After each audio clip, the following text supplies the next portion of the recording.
Let's start with today's session, which is container components in ETS. In the last session, we had gone through different inbuilt components available in JS, right? In JavaScript. So today, let's go through the similar container components which are inbuilt and available in ETS. Okay, so we have plenty of such components. So let's start and try to understand one by one. Okay, the first component is column. I think last time also we have discussed. Mainly this component, this column component can lay out child components vertically. So as all of you remember, last time we already discussed that the container components are nothing but layouts, and within the layouts we can add multiple other elements or multiple other layouts. These layouts are mainly used to structure your UI, right? So the first such container component is column, and as I said, this component is used to lay out all the child components within it vertically. So if this is a portrait mode screen, so all the components within your column container component will be structured vertically. Okay, so if you see in this particular example, I have a column component, and within that I have multiple other elements or components placed. Like for example, the first one is the text element, and followed by one more column component, and followed by two more column components. So let's take till here. So 1, 2, 3, 4. 1. So all of these 4 components, if you can see in the previewer, are aligned vertically. Okay, so let's go through the parameters within the column container component. If you can see in this example itself, column component supports one parameter, which is space, and this indicates space between any two adjacent child components in this particular vertical layout. In this sample, we have given 5 pixel space, right? So that's why you are able to see this 5 pixel gap over here. Okay, I think syntax part all of you are clear, right? Last time we already discussed. So for any container component, there will be 2 things. First thing is you shall be able to provide the parameters to the component, and you shall be able to add attributes as well through this function calls. Say for example, in this particular example, if you see, the parameters are added like this, and the attributes are added like this. Basically, you create a kind of object of the component, and you just do dot function call to add the attributes. So this is the common syntax across ETS, and just remember that parameter addition and attribute addition can be done in this way. Okay, and since already we discussed about parameter, which is space for column attribute, let's check the attributes available for this particular component. As I said before, all the universal attributes will be supported for most of the components, like width, height, providing border. These are all universal attributes which you can give to most of the container components. So let's not go through them. So any specific attributes for this particular component under discussion, those we can check. So for this particular column container, there's one special attribute called align items. This mainly indicates the alignment mode of all the child components in the horizontal direction. Just a sec.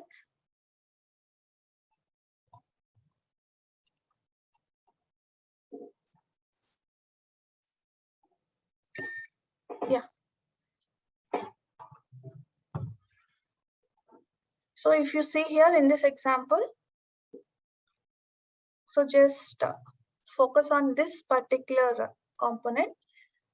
Here you have created a column container component to which you have provided the align item attribute as horizontal align dot start, right? So this means that the child components within this column container has to be aligned with the start edge. They have to start from the starting of this particular layout.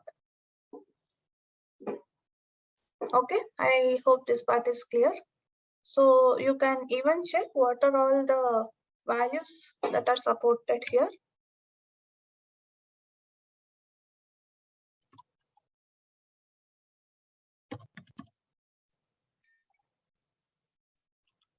Okay, so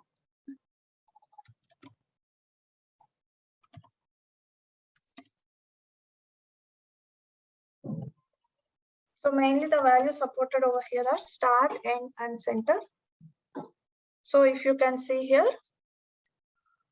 the one, if I just change dot start to dot center, you can see all the child components are aligned towards the center. And the next layout is the same column container, just the align item attribute is changed to dot end. Remaining all attributes are similar. Okay, so apart from that, other things are common, like how much width this particular layout has to occupy within the parent layout. This is the parent layout, and anyway, all these are the child elements within this parent. Okay. Okay. Hope all of you are clear with the column container. This is one very basic container which will be used in many of your regular use cases. Okay, so let's move on to learn about column split. This is one special case within column for column container, wherein the column split lays out child components vertically, and this has one specific feature wherein it can insert a horizontal divider between every two child components. If you can see here in this particular example, we have added 5 elements which are enclosed within column split layout. So since we have categorized this as column split, there will be one default divider added between every alternate element. So here for the second and fourth elements, the divider is added, and there is one attribute to specify whether this can be dragged or not. So if you just, which is resizable, and if you make it true, this can be dragged like this. Other properties are similar to column.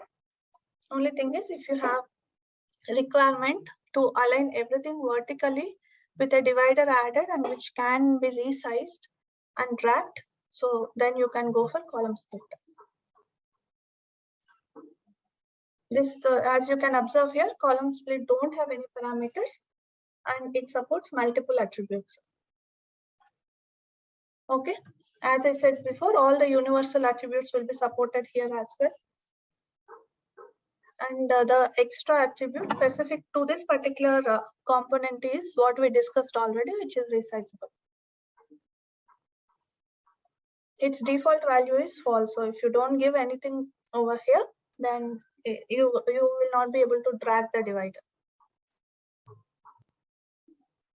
Okay, so other attributes and stylings and all, you can refer to the universal attributes and update as per your requirement.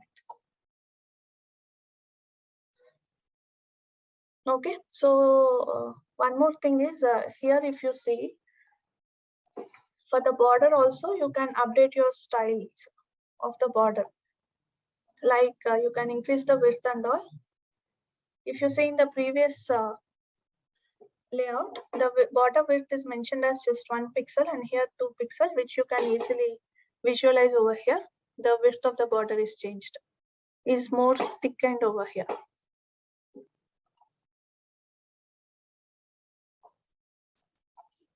Okay, So let's move on to the next component.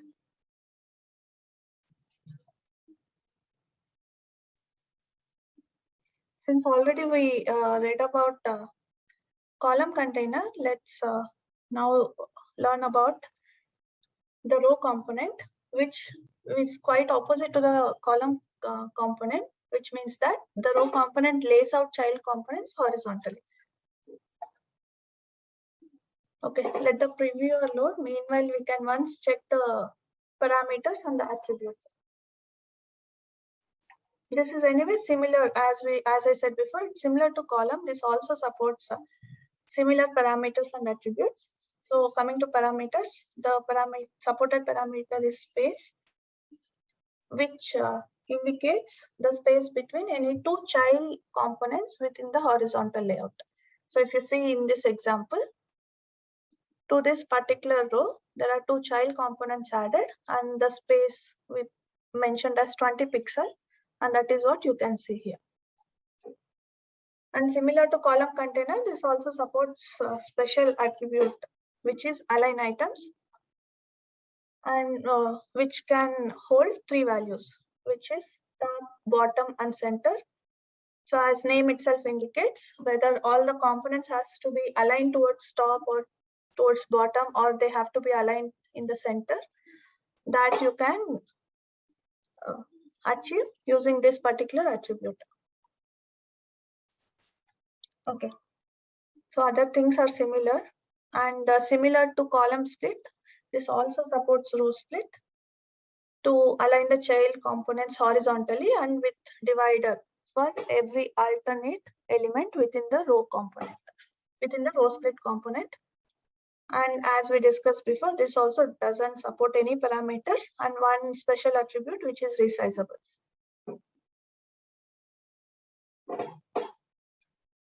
Okay, so coming to this example, we have within a column layout, we have added 6 elements apart from row split. Okay, so the first one, which is the text element, which we have added here, followed by one more layout called row.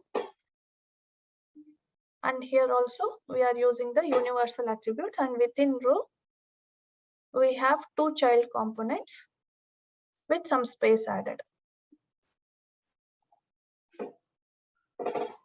And coming to the next row, we have aligned the child elements in the bottom of this particular layout. So that is what we have mentioned in this attribute. That's why if you see here in this example, these child elements are aligned to the bottom. And height we have increased to 100 so that we can easily see that these are aligned to the bottom. Clear? If we just put it as 50 or something similar to here, we cannot actually make out. If you see here, yeah, these are actually aligned in the bottom of this parent layout, but since the height is less and the height is mostly similar to your child component as well, so you cannot make out. So you can increase it and see. Okay, and width part we already discussed. Similar way, the same layout, only with only difference of align items aligned towards top. And as I mentioned before, height we have kept double so that we can make out that child elements are aligned actually towards the top.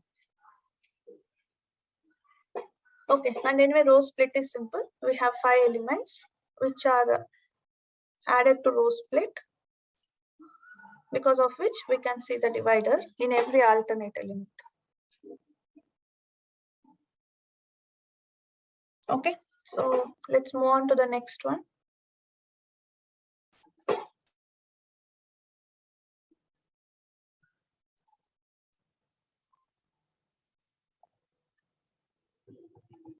Okay, the next container component, and this is the very important component, which is flex. As we already discussed in the previous session also, flex component generally allows for an elastic layout. So this will have multiple attributes and multiple styles with a property of elasticity, and you can make use of the attributes and parameters provided as part of Flex to achieve your particular requirement. Okay, maybe we can go through some important attributes and parameters in Flex as well. In this particular example, anyway, I'm aligning all the elements vertically. That's why these are put within a column container. And coming to Flex, this supports multiple parameters actually. Let's go on one by one. If you see in this particular example, the direction is mentioned, which is flex direction.row. So basically, this direction indicates about in which direction all the child components within the flex container are arranged. So mainly what we call is the direction of the main axis. For example, in this particular example, there are 4 child elements, right? 4 text elements, and we have provided the flex direction as direction.row, which means these will be arranged horizontally. Like that, there are some more parameters like wrap, just content, align items, which align items was present for column and row as well. So some of those we can understand in further samples. And anyway, as you can see here, there are some attributes as well added. So mostly these are universal attributes only, with height, some padding, space is provided with a background color. I think this part is clear. We have created one flex layout with direction as flex direction.row, which means all the child elements should be arranged horizontally. And we have added few attributes to our layout, like height of 70 pixel. That's why, which is this one, the blue color border, which blue color background, which you can see here in this example. Width of 90%. We are not taking whole 100%. Only 90% of width we are taking. And with 10 pixel padding all around, and with a background color, which is this blue color. Okay, so coming to this example, same direction can take multiple values. Here already we have seen row. So similar to that, we have row reverse as well. So which will reverse the row. Basically, your first element will be in the end and then followed by the other elements, as you can see in this example. Similar way, instead of row, you can provide column if you want to align them vertically.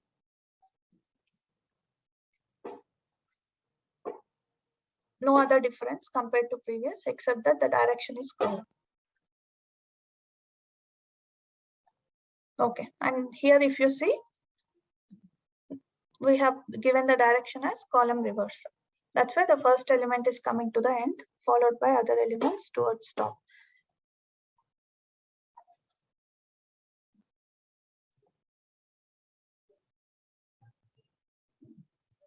Okay.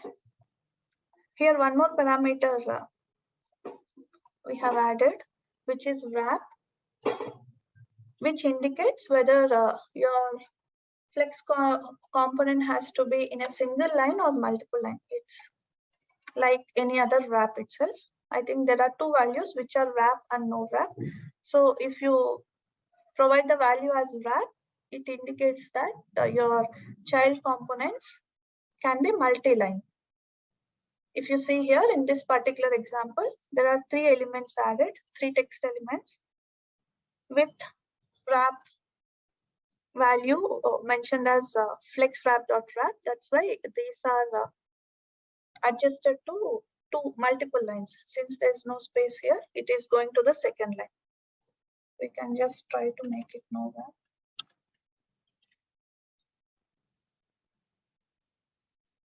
Yeah.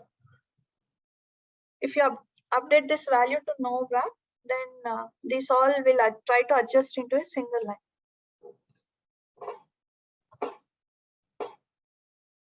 Okay, rest all is similar.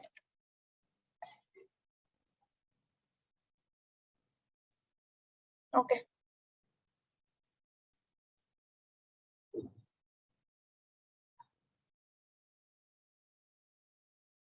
Okay, let's see this example, which explains us about justify content parameter within the flex container.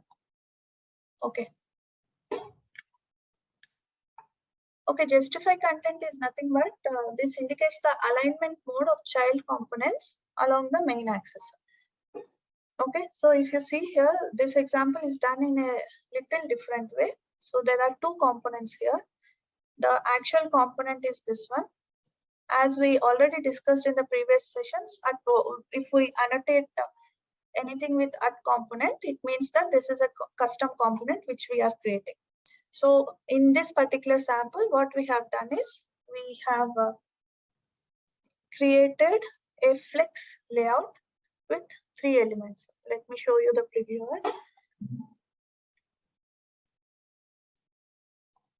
Flex layout with 3 elements and with justify content property, and the justify content property value is not a fixed one. It is coming from some variable which is defined over here.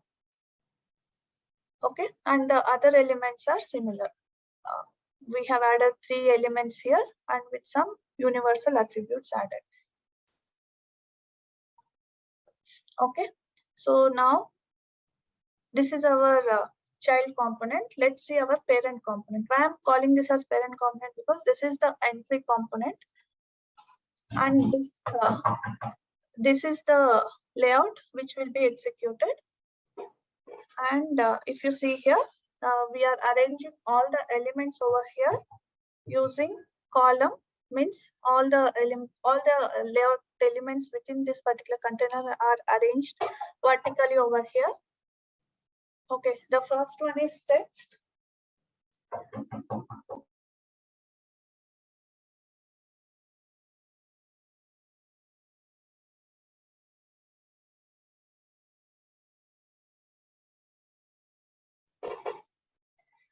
Okay, so if you see here, there is a text element added, followed by the call to this particular component which we have created. I think last time in the last session we have read about at state, right? So at prop is also similar to at state, but this comes into picture during if there is a parent-child relationship. I think this we have already read during our first session, but let's little bit recap about it.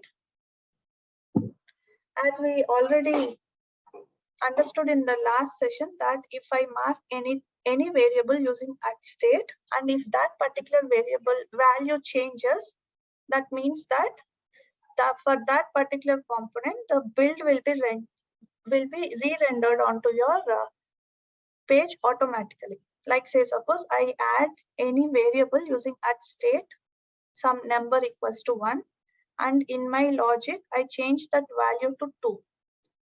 Then the build call of this particular component will be executed again, and the UI will be rendered again automatically. This is one special property of ETS, which is called state management, and the state management is done using some decorators like this. So coming to at prop, this is also similar to at state, but it is that this can be given to the child components, and the difference is that this is one way. Say suppose if you see in this particular example, there is one at prop justify content defined here, and from your parent component, when you are calling this child component, mandatorily you have to provide the value of this particular variable. In this example, if you see, for justify content, some value I am passing from the parent component itself. And that is what will be assigned to this particular child component. So now For this instance, the value of justify content will be flexalign.start. And if this particular variable value changes in the future, then the child component alone will be re-rendered. In the sense, the child component's build function only will be called. There won't be any effect or any re-rendering to the parent component. Basically, it's a one-way communication. Hope this part is clear. So if you are using @prop, that means that it uses one-way data binding. Two things you have to remember here. One is that from your parent component, you have to mandatorily pass the value of the @prop variables.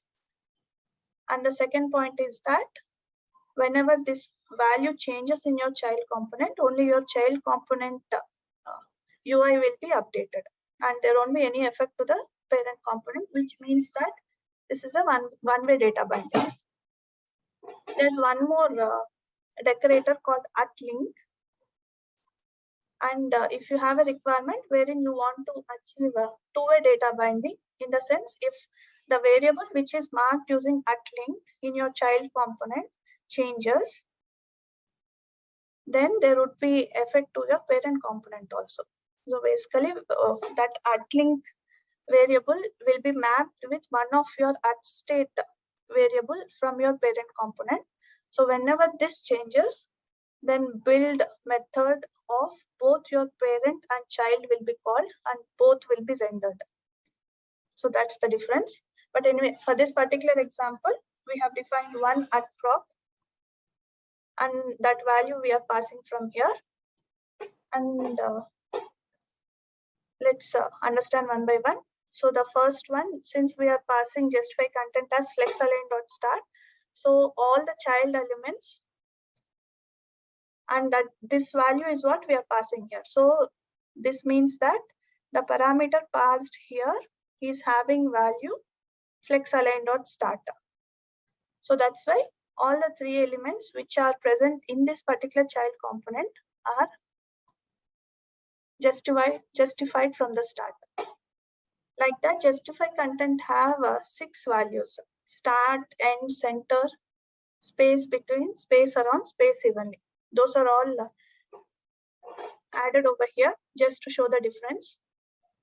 Okay, center, all elements are aligned towards center of this particular layout. End, it's aligned towards end. Space between in the sense the space between the child components will be equal. In such a way, the framework will align the child components. Space around means around space will be equal. Space evenly means here plus around everything will be even.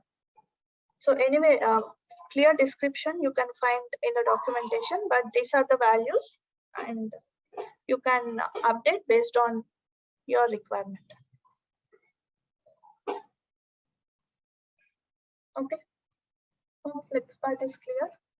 We have tried with multiple examples. Let's move on to the next component, which is list. Let's understand what is list.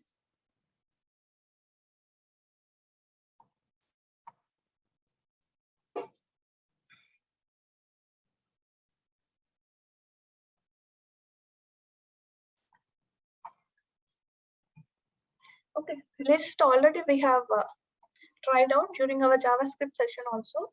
As the name itself indicates, this provides a list container that can present series of list items arranged in a column with the same width. Yeah.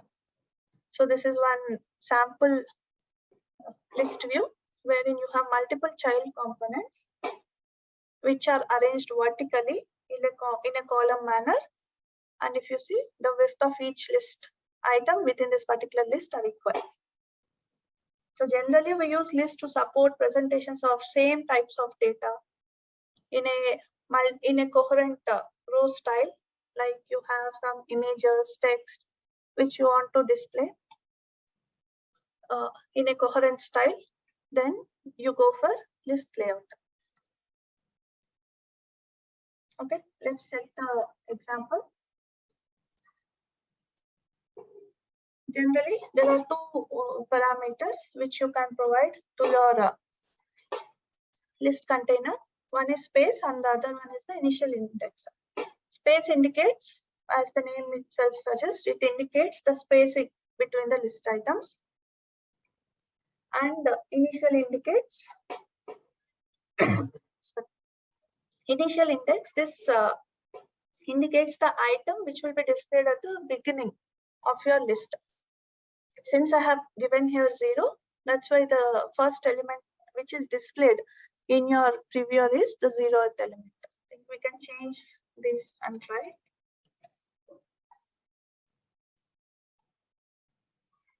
Yeah, if you see here, since I have changed the initial index to 2, so it's already scrolled, and the second in an item whose index is 2 will be displayed in the top of the list.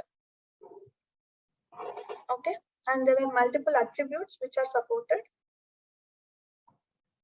like list direction, divider. List direction in the sense direction in which these list items are arranged.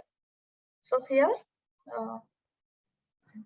since we have given as vertical, so these are all arranged vertically. It means this is the default, as we have already discussed before. Vertical arrangement will be the default style, and if you want to make it horizontal, then you can try out with other options. Okay, divider. This also we know that whether to display divider between any two list items within the list. Okay, there are multiple other attributes supported, like edge effect. This is for sliding effect. Means when you reach to the edge, end of the list or start of the list, when you're scrolling, if you reach the end of the list, whether there should be any special effect. Some inbuilt effects will be already supported, so one of those can be used.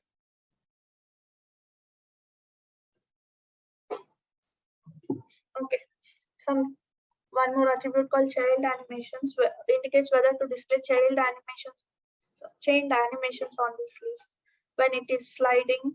Same, some animations when you reach the end of the list, of mainly top and bottom of the list. Mainly you drag the list to the top or bottom, whether some animation has to be displayed.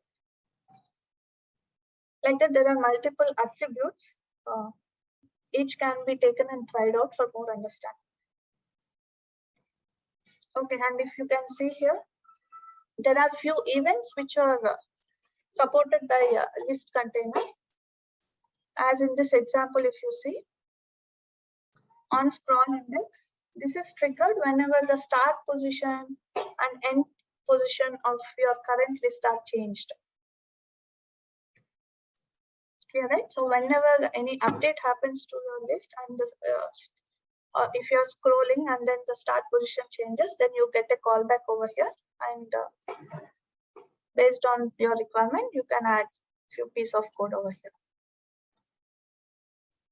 Like that, the list container also supports edit mode. Okay, if you see here in this example, whenever I click on this button, I'm enabling the edit mode, which you can do it using the edit mode attribute,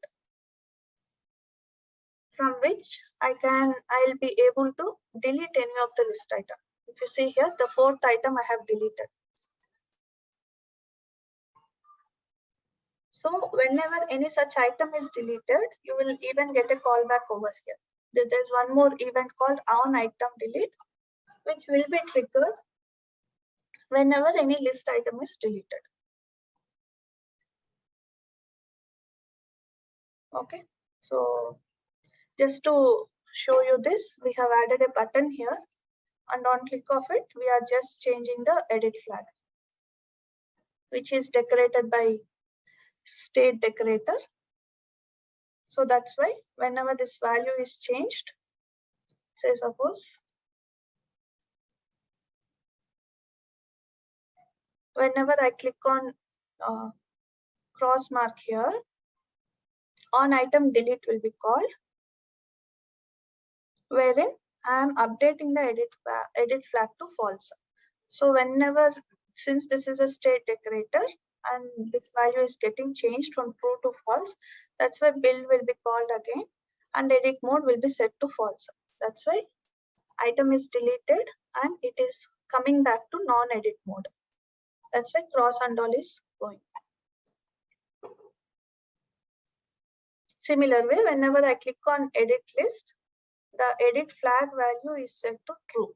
Previously it was false, right? Now this value will be set to true. And since this is a state decorator, the build function will be called again, which means your complete component will be re-rendered. And dot edit mode will be set to true now.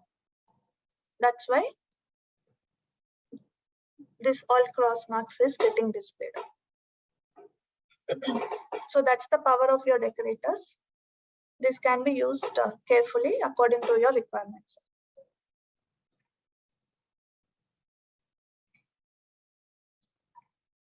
Okay.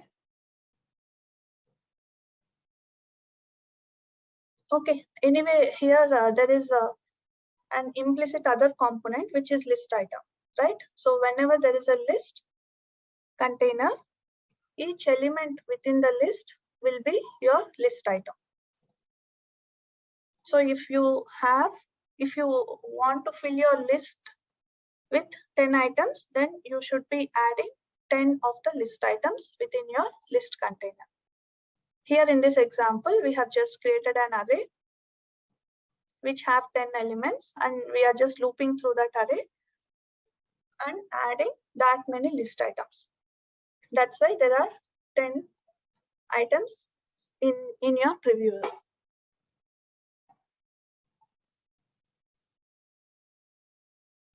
Okay, clear, right? Nothing here. It's very simple. To your list item, you are just adding one text content. Sorry, one text element. You are just taking each value from this particular array and you are just displaying it here as a text element with some attributes given. So we have just increased the height of each height of your text element so that we can see that the list items can be scrolled over here.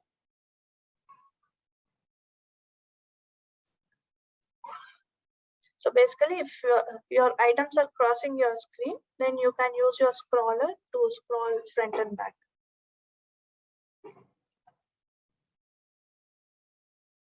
Okay, so hope list and list items are clear. Let's move on to the next one, which is maybe we can check counter.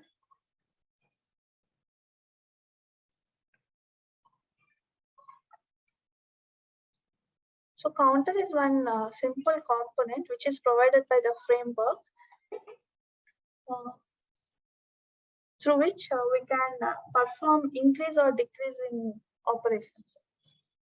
The special component which is provided, we can see the example that it will be.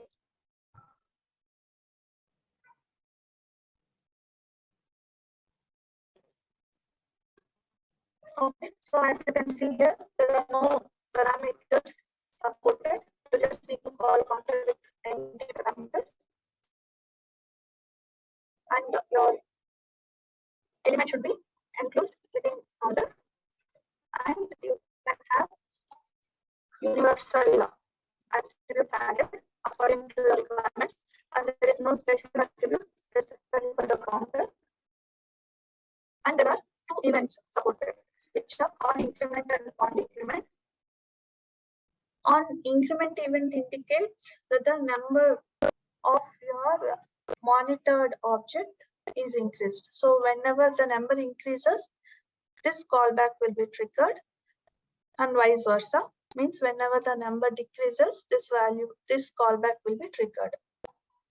So, and as you can see here in this example, it is decorated with at state. The value is decorated with at state, and its data type is number. Default value is 0. So whenever you increment the counter, the value, you will get a callback here, wherein you're changing the value. Since the state decorated value is changed, your bill will be called again, view will be rendered, and your element will be updated. Say suppose previously 0 was displayed here. When you click on the increment button, the value will change to 1. Yeah, like this.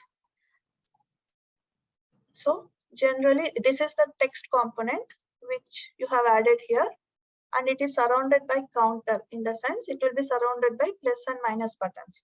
So whenever you click on plus, this event is triggered through which your value is increased. Since it's a state value, build is called again and your UI will be re-rendered, and that's why the text value is getting changed to 1.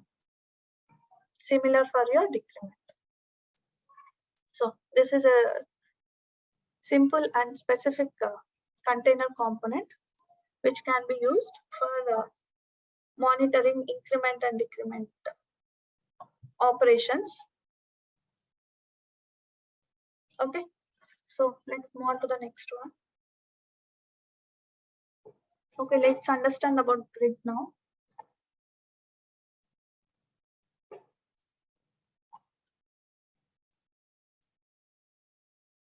Okay, grid also we already studied during our JavaScript session. And anyway, as the name itself indicates, this is a two-dimensional layout.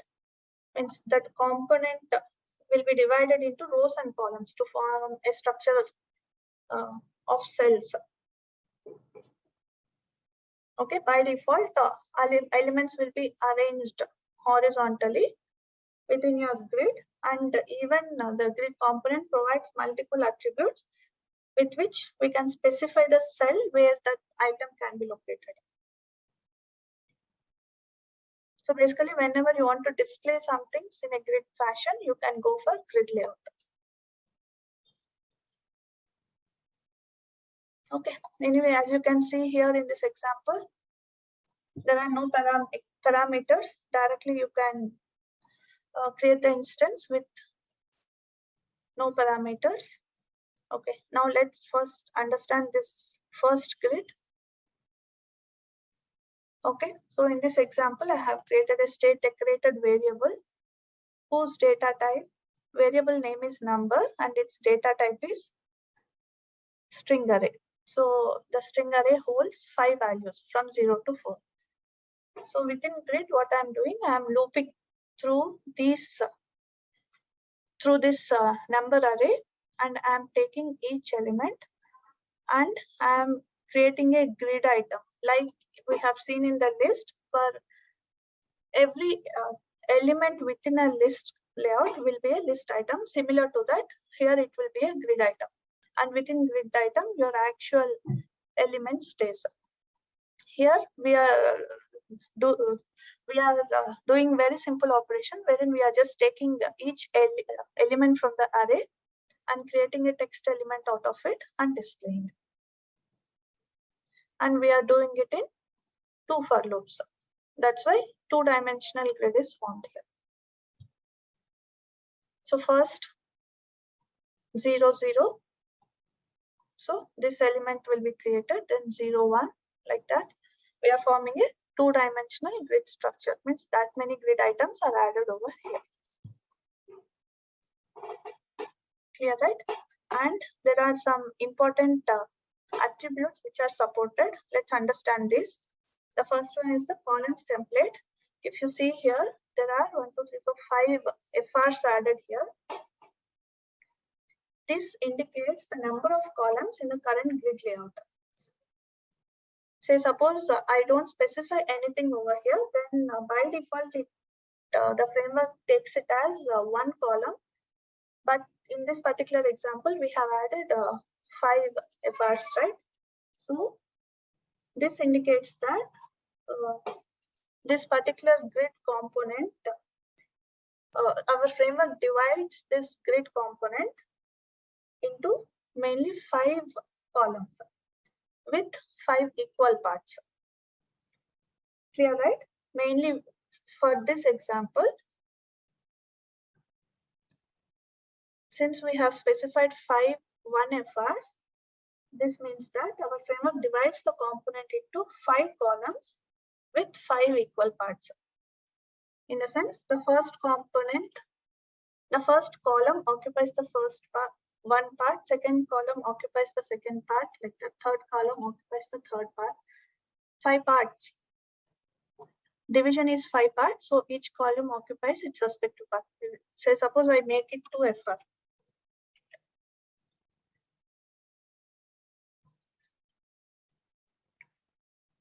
So if I make it 2FR, this means that there are 5 columns, but the division is 6 parts, which means first column occupies the first part, like that till 4 columns. If you see here, it's divided into 6 parts actually, but the last column occupies 2 parts. That's why its width is more. Okay, let's come back to our example. Since we have given all with 1, 1, 1, so it takes equal parts. So similar to column templates, this is the row templates, and the description is same, except that this indicates for the rows. And anyway, default value is 1 row. If in case the rows template is not provided, same thing. If I make it 2FR, then the last row's height will be increased. Basically, the last row will take 2 parts. Okay, the other attribute supported is column gap. This indicates the spacing between the columns. Rows gap, this indicates the spacing between the rows. So because of this only, this 10 pixel column gap, 10 pixel row gap is coming in this grid. And anyway, others are universal attributes itself. With height, background color, I can provide. Okay, so these are the attributes for your grid. Okay, next, let's check this one. Okay, if you see here, these two grids are same, but only difference is that the height is fixed of your parent grid component, but your inner grid items height is more. That's why by default scrolling is enabled. That's all. The same array we are using, we are looping through it, and the same number of items we are forming here.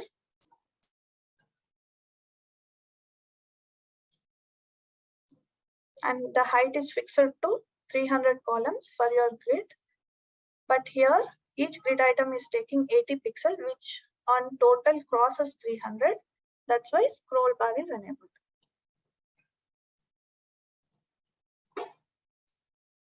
Okay, that's the only difference.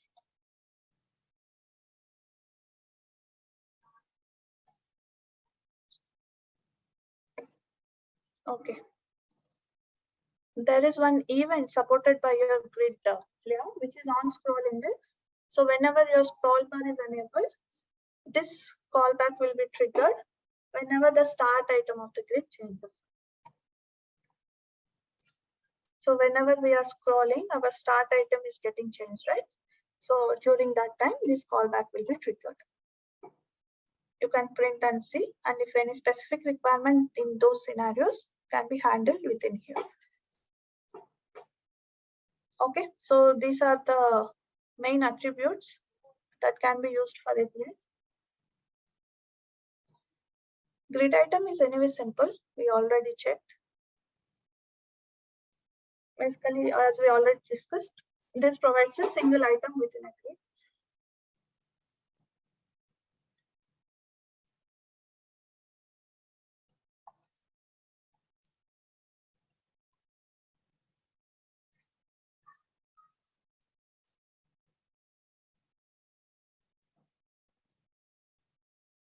Okay, the grid item also don't have any parameters, but there are some specific special attributes supported by grid item. Those we can check once using this particular sample code. Yeah. If you see here, there are some attributes supported. The first one is the row start. This indicates the start row number of your component. For example, when you're adding your first grid item, you're mentioning row start as 1 and row end as 4, which means that this grid item occupies your first to fourth row. So that's why it's taking this much of space. Similar to that, you have column start and column end also. Okay, you can see here.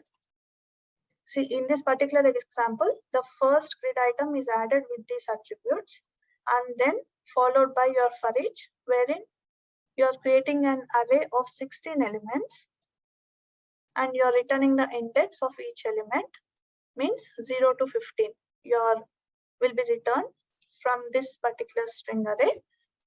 You are looping through that using for each, and that many grid items you are adding. That's why 0 to 15 are added. Once this many are added, you are adding one more grid item with column start as 1 and column end as 5. So that's why it is taking this complete column. So these are the special attributes supported by grid item. Okay, so anyway, grid we have already seen. You can build your grid and grid item using the attributes which we have discussed. Okay, so let's move on to the next component. Okay, let's check about stack. Stack also we have discussed during our JavaScript session. Only in ETS, the syntax will be different. So mainly the stack component provides a stack container, in the sense all the child components are successively stacked one after the another. Basically, the later one overrides the previous one. The first child component will be drawn first, and on top of that, the second child component will be drawn. Like that, all your child components will be stacked successively on top of each other. So in such cases, you can use your stack layout. In this example, if you see, the stack have two text elements. The first one with a width of 90% and a height of 100%. This one, mainly this brown color, is drawn. On top of that, your second one is drawn, this green one. Okay, let's understand the parameters and attributes once. Okay, one parameter is supported for stack, which is align content, mainly whether you have to align your content to bottom, top. If you see here, your all child components are aligned towards bottom. Similarly, I think there are three supported: bottom, top, and center. You can try out. So if we align to top, see all your child components will be aligned towards the top of your layout. Like that, center also will be supported, which can be tried offline. Yeah, I think that's all. This is the only attribute parameter for stack component. And there are no extra attributes supported, only the universal attributes which can be tried out. Okay, so let's move on to the next one, which is scroll.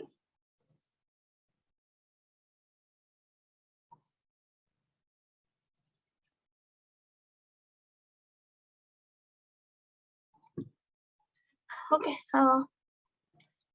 let's understand about scroll now. Okay, scroll, as already we have seen, this component scrolls the content whenever the layout size of any component exceeds the viewport of your parent component. So as we had seen in the grid example also, for the second example, since the child component's layout exceeds the parent component's layout, automatically the scroll bar is added.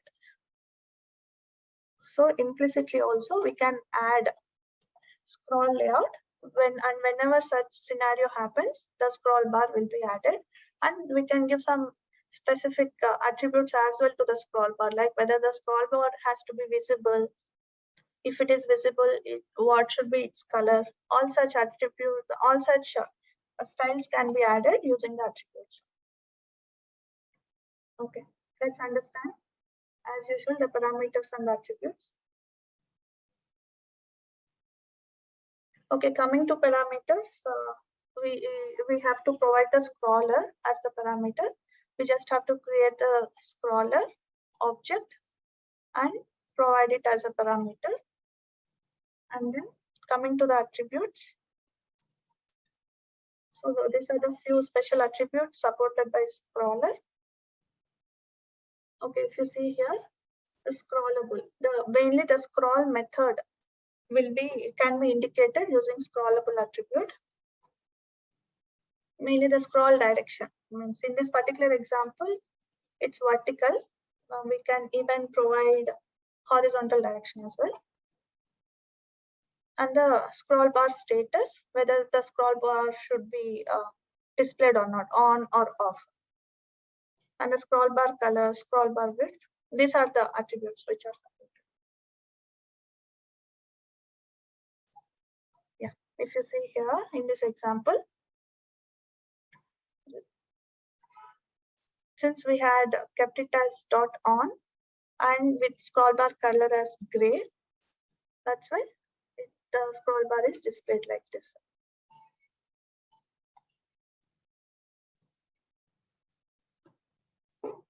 Okay, and using this scroller object, there are some inbuilt functions also which can be tried within a scroller.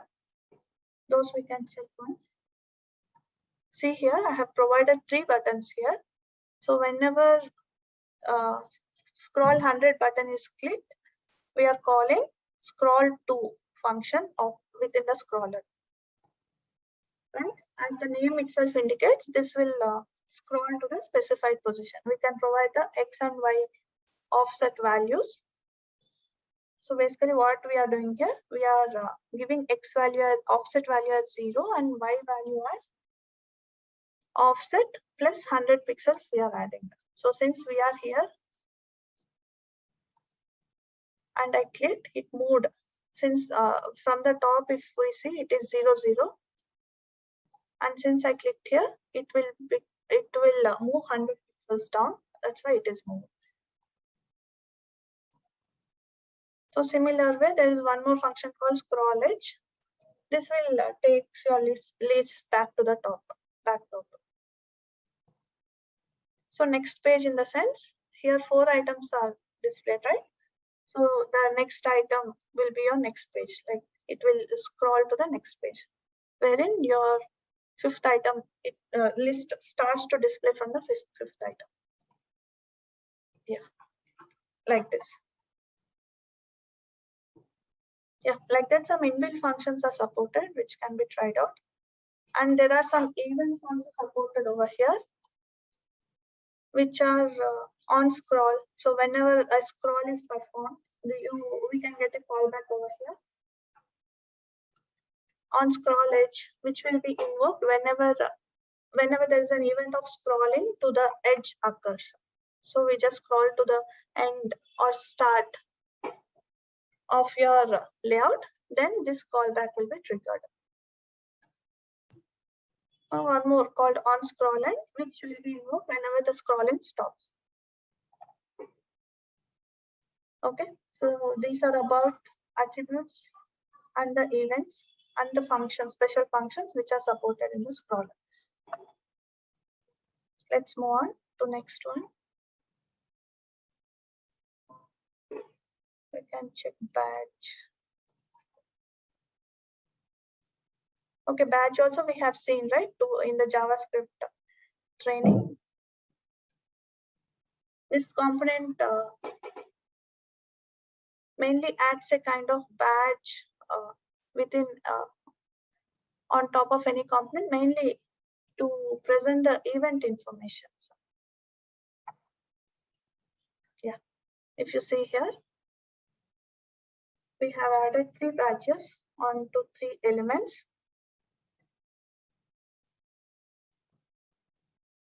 Let's see the parameters and the attributes first.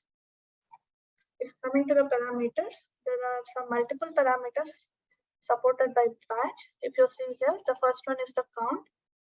This indicates the count of your prompt messages. In this example, I have created a state variable called counts, and that is what I am displaying to this particular batch. So its default value is 1, that's why 1 is getting displayed. And max count I have provided as 5, which indicates the maximum number of prompt messages. So which means that whenever the maximum number is reached, then the max count plus is displayed.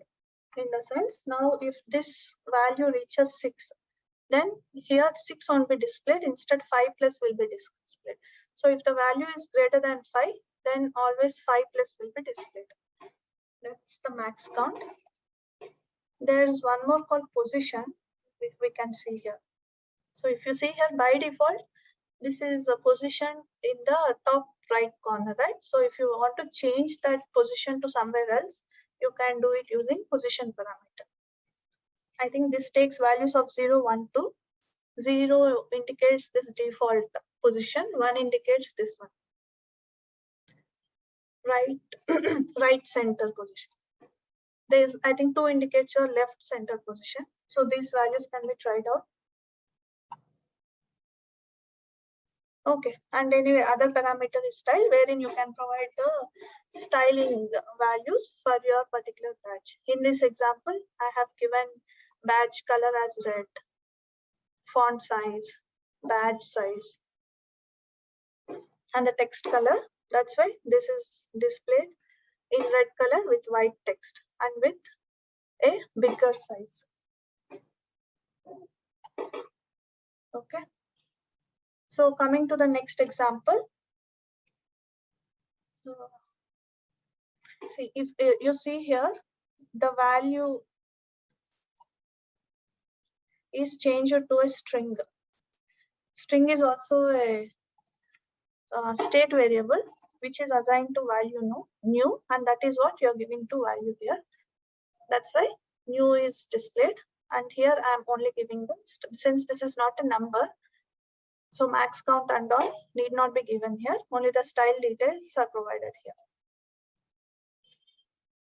So basically what we are doing here, we are creating a badge or instance, and we are enclosing the current element on which the badge has to be displayed. That's all. And if you want to provide any attributes, that will be providing in the end. Just enclose the badge around your element and then provide your attributes using dots. Basically, as function calls, you can provide the attributes.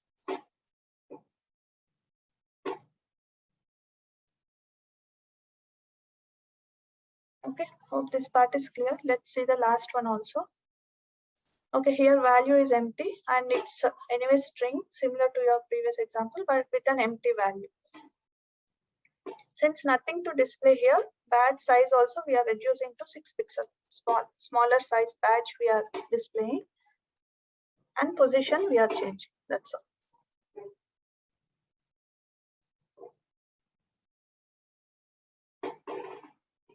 Okay, clear, right?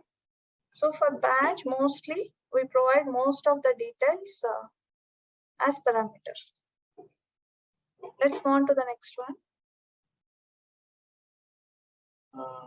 Let's check hyperlink. Okay, this is also one simple container component which can provide a hyperlink to a web page. Just you want to display some text as a link. On click of that, you want to open any website, we can just use hyperlink. That's all. Provide the element. See, in this example, either image or text, whatever element you want to display on your UI, and enclose it around hyperlink layout. So on click of it, the URL which is provided will be opened as a web page. That's all. Yeah. If you see here in this example, in the first one, I have displayed a image enclosed with a hyperlink. On click of it, this website will be opened. Here, on click of text, website will be opened. That's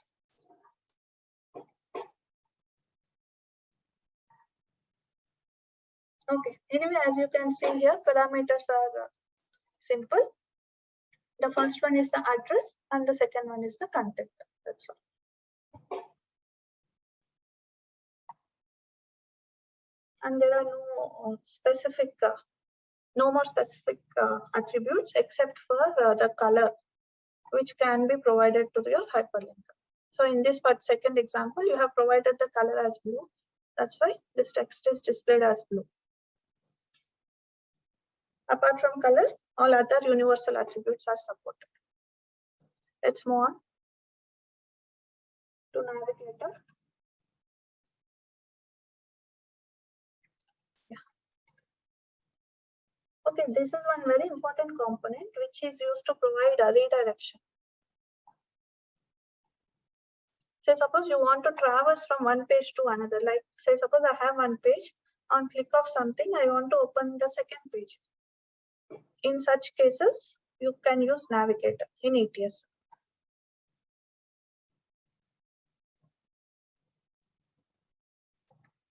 Yeah, let's see this sample. Let's go to the parameters once.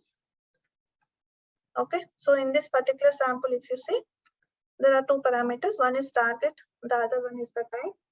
Target in the sense, the details of the page which you want to open. The next page which you want to open on click or on some event of this element. And the type is your navigation type. Generally, it will be push, which indicates to the framework that we need to navigate to the specified page, which is specified in the target. There are some other values called replace back. Replace in the sense we are indicating to the framework that this current page has to be replaced with a new page. Back in the sense, as name itself suggests, we have to return to the previous page or the specified page. So three values can be provided as part of type. So if you see here, in this particular example, I am creating a navigator around this element. So wherein the target is provided to navigate a detail page. Okay. So on click of this, since the target is provided to navigate a detail and the type is push, so the navigator detail page is displayed on top of this current page. That's all. Okay, and if you want to pass any parameters from this page to your next page, then you can do that using dot parameters attribute and pass your values here. So here we are passing the text value, which is news. So text colon value news is passed here to your navigator detail page. Let's check the navigator detail page. So here we are receiving the parameters which we have passed using the router's native APIs. Router.getParams, just import your router and do .getParams will get all the parameters which are passed from your previous page. Since here it is the text is passed, so just get it using .text. So that's why you can get the parameters. And apart from that, your build call will render your page.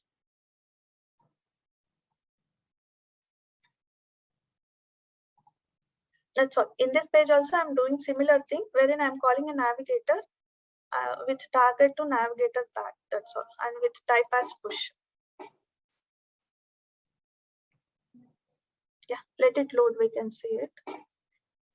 And I have added one more text element to display what I have received here. So in the previous page, we have passed the value of news to text, right? So here, this should be new. So over here, the text element should be, this is news page. Actually, we have to come from here.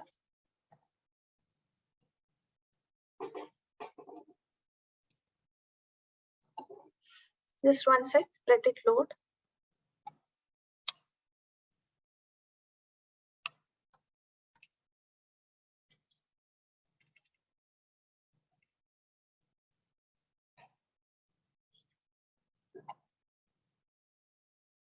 Okay, click on this. This second page is loaded, right? And if you see here, the parameter which we have passed is coming here. So go to in the navigator detail. This is news page is displayed. And I have given one more navigator here, which will navigate it to back page. Here I have just used change type to back, wherein it works similarly. Your target page will be displayed, which is your first page. That's all. Let's move on to the next one. Okay, panel also we have seen during JavaScript.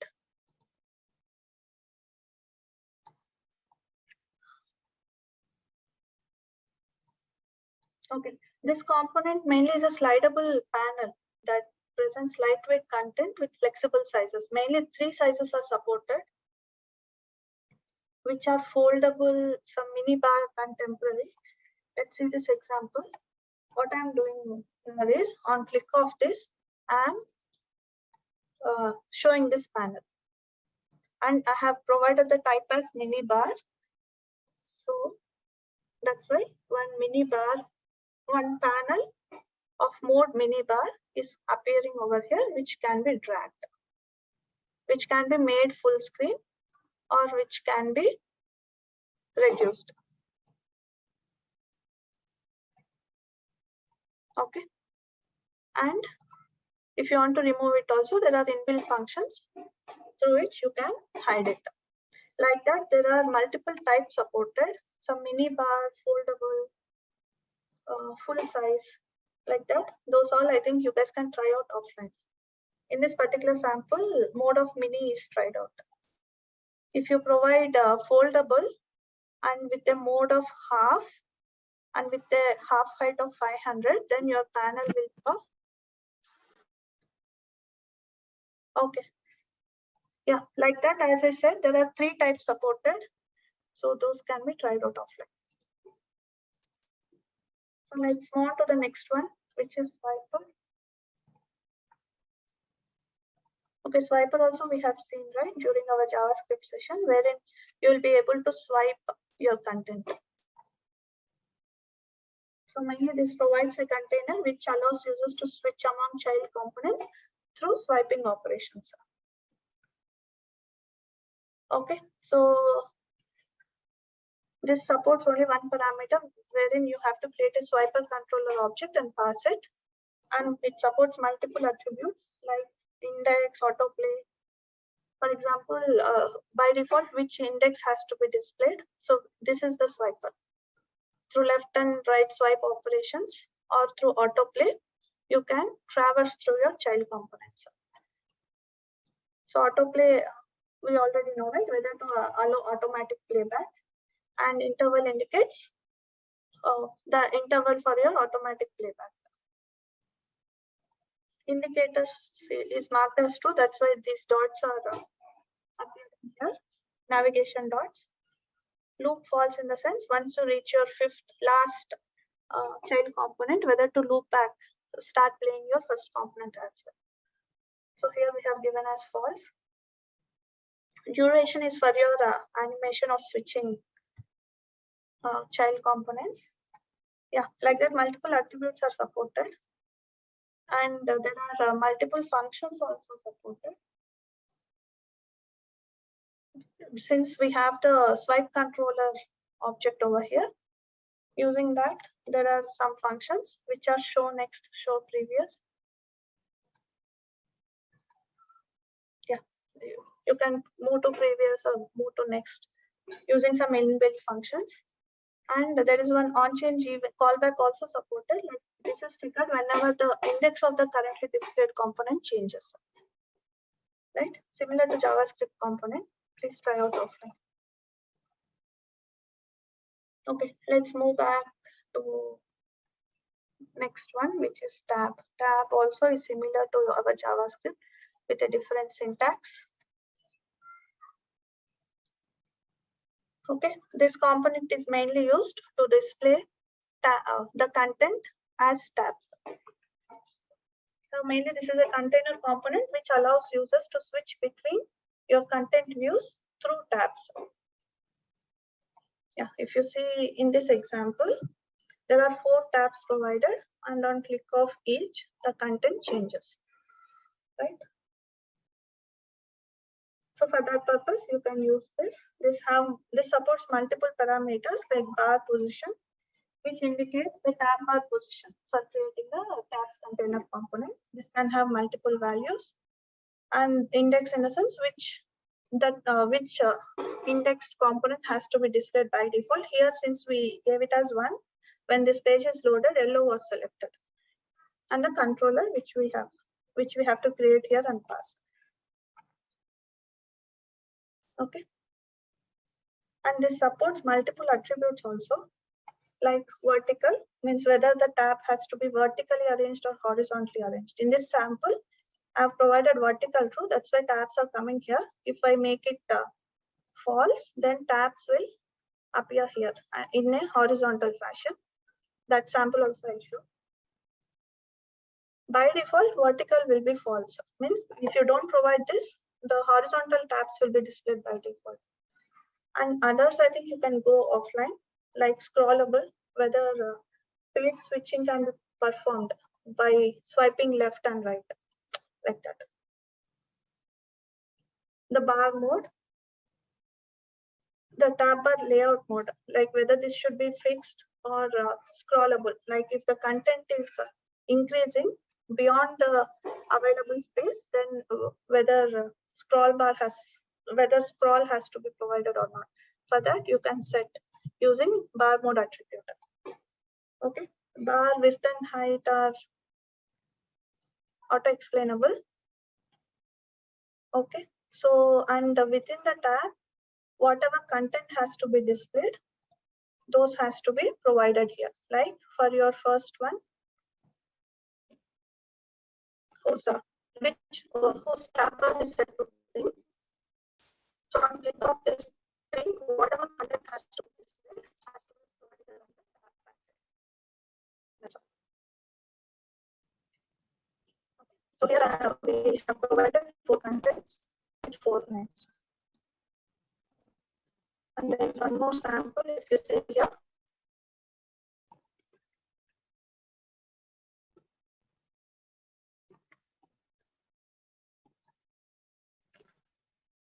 Yeah, here in this sample, the same UI we are displaying as horizontal.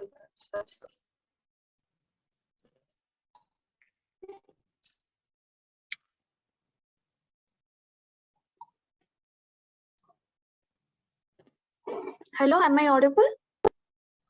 Yes. There was some little network glitch, but it's fine. Yeah, because my screen is stuck. Just a second. Okay, my screen have changed now, right?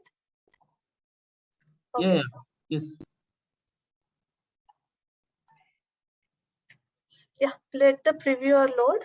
Meanwhile, if you see here, I haven't provided vertical attribute, which means that by default it takes horizontal tabs, and the remaining attributes accordingly I have given. Height and all I have changed so that it will fit horizontally.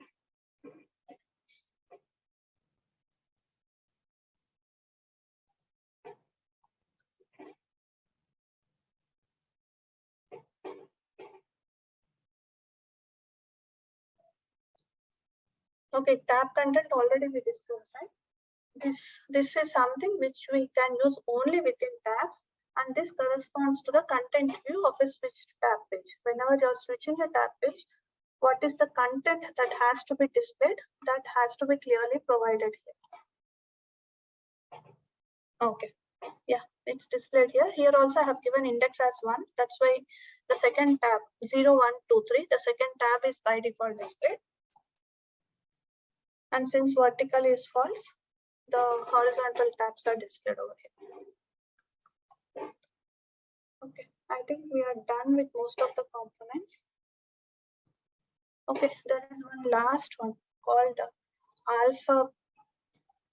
alphabet indexer. Okay, this, as the name itself suggests, this provides an alphabetic index bar. Okay, this has again some parameters and supported attributes. If you see here in this particular example, two parameters are supported, which are array value and the selected value. Array value in the sense, what are the values that should be displayed in your alphabetic indexer. If anyone doesn't know about this, generally alphabetic indexer will be like this, which will be displayed in the end or start of your screen. So that is directly supported in HMOS ETS SDK using a container component. And the selected value indicates the ID of the selected item by default. If you see here in this example, if you want the second one to be selected by default, then you just have to give this as 1. Otherwise, first one will be selected by default. And there are some more attributes supported, like selected color is used to change the or set the font color of the selected text. Pop-up color, if you see here, whenever you change your index, there is a pop-up display. So there are some attributes to update the style of this pop-up, like what should be its color, what should be its font, like that. So whether such pop-up has to be displayed or not. Okay, like that, there are multiple attributes mainly related to styling, which can be tried out offline. Okay, so this is one more inbuilt container component supported. I think we have covered everything. Yeah. Yes, guys, I think we have covered most of the inbuilt container components. So I think most of the samples also we have gone through. So I think all of you are clear on how to provide the attributes and how to provide parameters and how to use the events, mainly the callbacks and the inbuilt functions. Mainly these are the 4 things which will be available for each of your components. So please, all of you try it out offline using some samples, then it would be more clear. Hope all of you have understood the current components which we have discussed now.